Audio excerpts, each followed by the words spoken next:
Nakatakdang bumisita sa Pilipinas sa araw ng Biyernes, si Vietnamese Defense Minister General Phan Van Giang. Ito ay upang pirmahan ang Defense Cooperation Agreement sa pagitan ng dalawang bansa na inaasahang magpapalakas sa military capability ng mga ito. Sa pagbisita ni Giang sa Pilipinas, inaasahang mag-uusap sila ni Department of National Defense, DND, Secretary Gilberto Teodoro Jr. upang talakayin ang iba pang aspeto ng defense at military cooperation sa pagitan ng Pilipinas at Vietnam. Sa kasalukuyan, ang Vietnam at Pilipinas ay nasa gitna ng away teritoryo sa West Phil Sea. Ang dalawang bansa ay kapwa umaangkin sa ilang mga maritime feature sa naturang karagatan na kinabibilangan ng mga islang bahagi ng Spratly Islands. Gayunpaman, nananatiling maayos ang relasyon ng dalawang bansa kasunod na rin ang ilang serye ng mga joint exercise na sinalihan ng Coast Guard at Navy ng dalawang bansa. Pinakahuli dito ay ang joint drill noong unang linggo ng Agosto na sinalihan ng mga Coast Guard personnel at sumalang sa firefighting, rescue, at medical simulation. Yung pagsuserve ng warrant,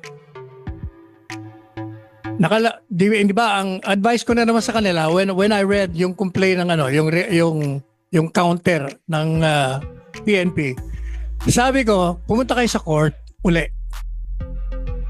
Sabihin nyo sa court ayaw nila sumunod kasi feeling nila may warrant to ba rin. O nagbigay ng clarificatory. Di sabi naman ng court, wala namang inconsistency sa aking order. Tsaka dyan sa amparo and the warrant of arrest. Walang problema dyan. Pero sabi niya, kailangan, itong mga halaga, kailangan yung pag-serve mo ng warrant ay ang lahat na gagawin mo dyan, kung hindi kayo lumalabag, kailangan necessary.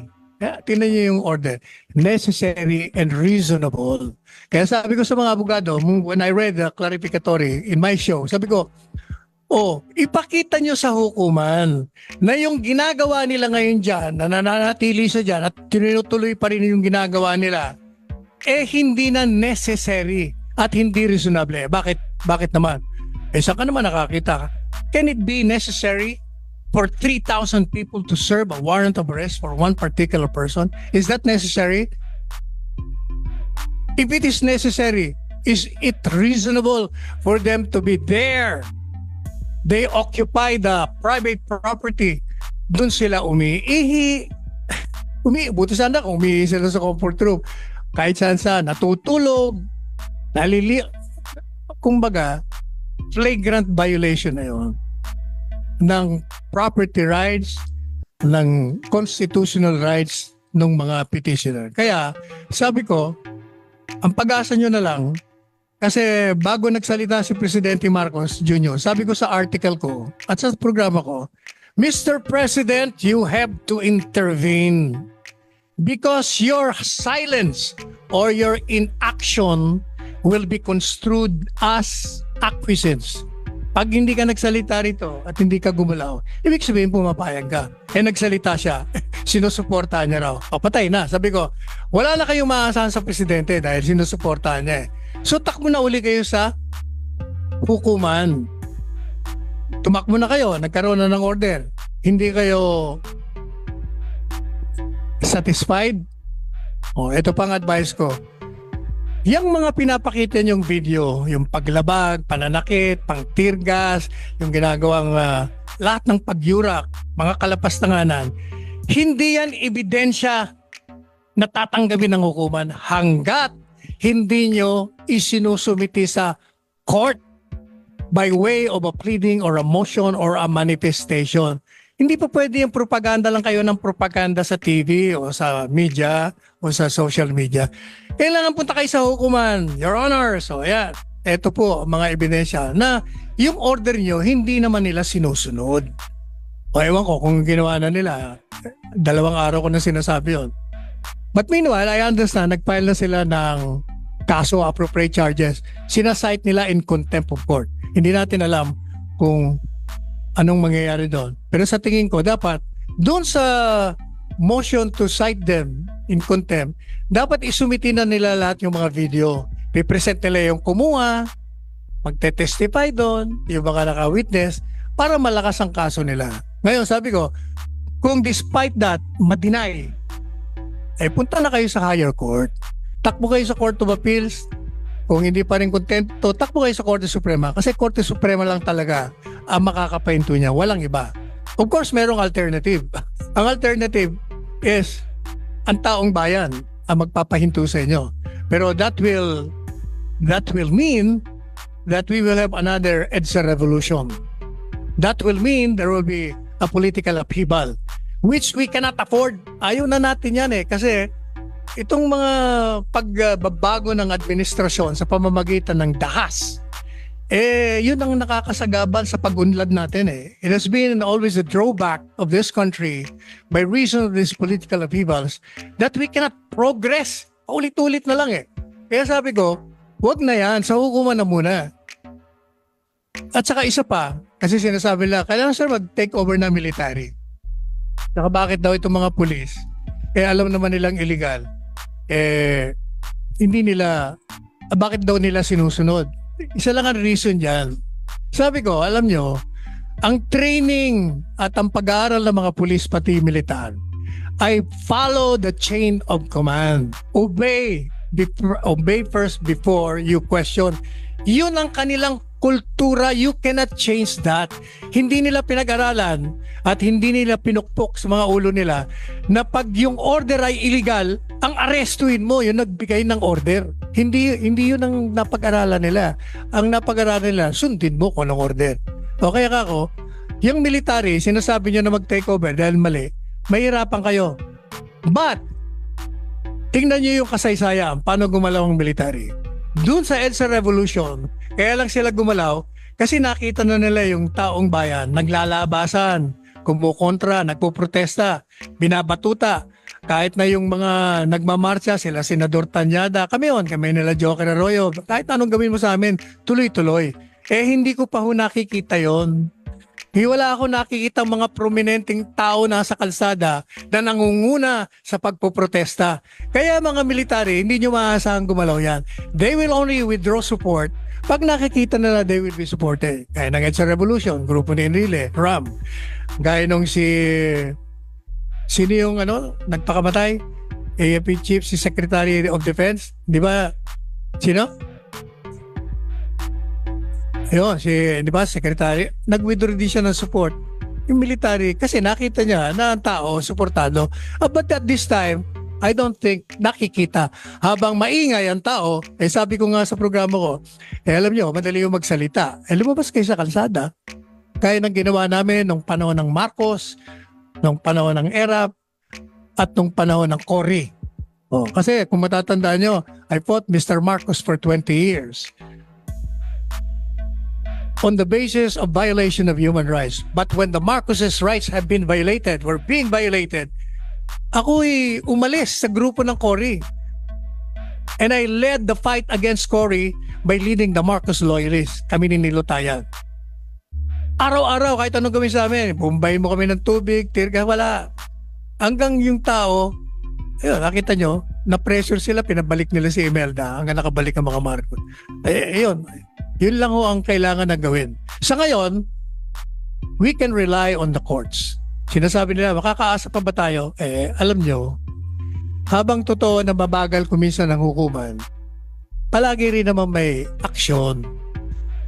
At saka, meron tayong Korte Suprema. Sabi niya, paano yung Korte Suprema?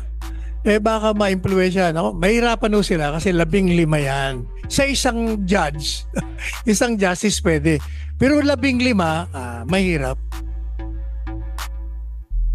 Unless na mag-declare ka ng martial law. But right now, what is happening in KOJC is a state of martial law. Doon lang sa lugar rin.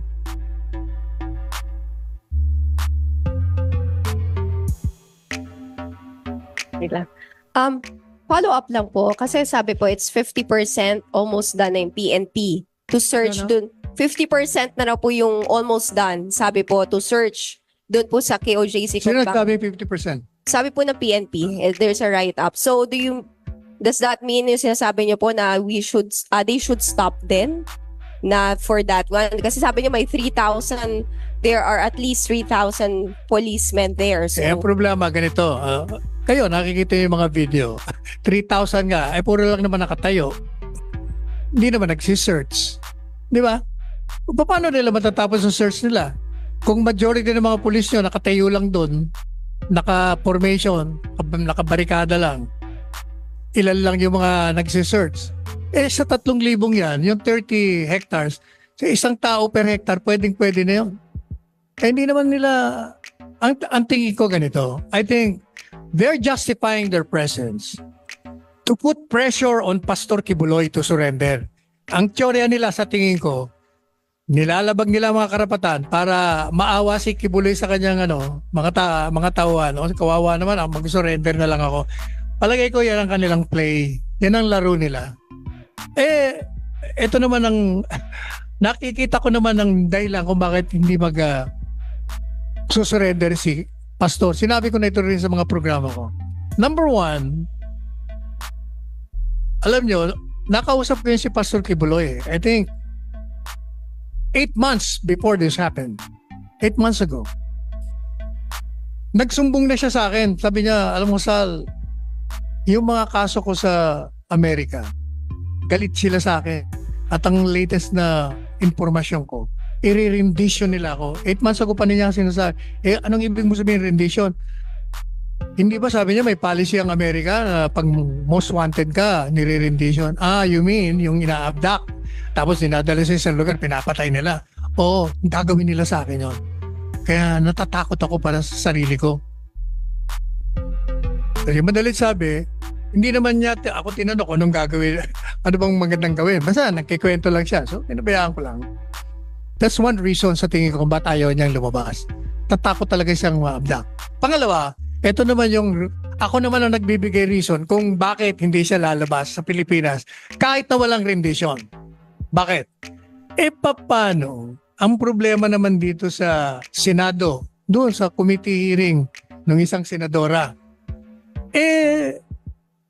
inilarawan mo ng guilty yung mama na human trafficker, sexual abuser, nananakit ng tao, ginagamit ang kanyang posisyon bilang religious leader upang mag-take advantage sa mga followers niya nang wala pang kaso. Kasi yun ang mga inilabas na mga testigo doon are the same people na nag-file din doon sa Amerika. The same people yan Nag-file sila ng ganyang kaso sa Davao. And that was dismissed already.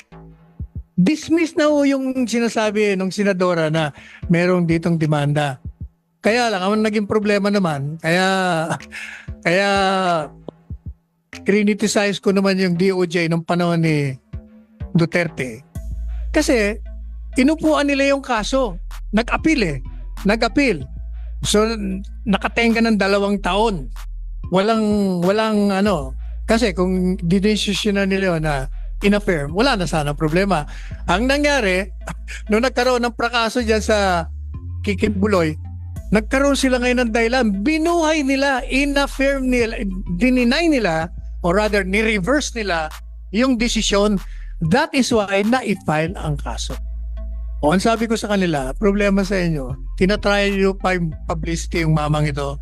Ako, sabi ko, I will prophesy, hindi susuko yan. Kasi walang laban Siniraan nyo na. Pareho yan ang ginawa nyo kay Bantag. Wala pang kaso si Bantag. Wala pang preliminary investigation. Sinabi nyo na 100% na guilty yan. Guilty as hell. Kako, hindi na susuko sa inyo yan. Yan din ang ginawa nyo kay Tevez. Wala pa rin kakong demanda. Wala pang preliminary. Sinabi niya, murderer yan. Sino namang matino na pag-iisip na tao na siniraan nyo ng siniraan tapos susuko sa inyo? O yan din ang ginawa nyo kay Alice Go. Wala pang kaso.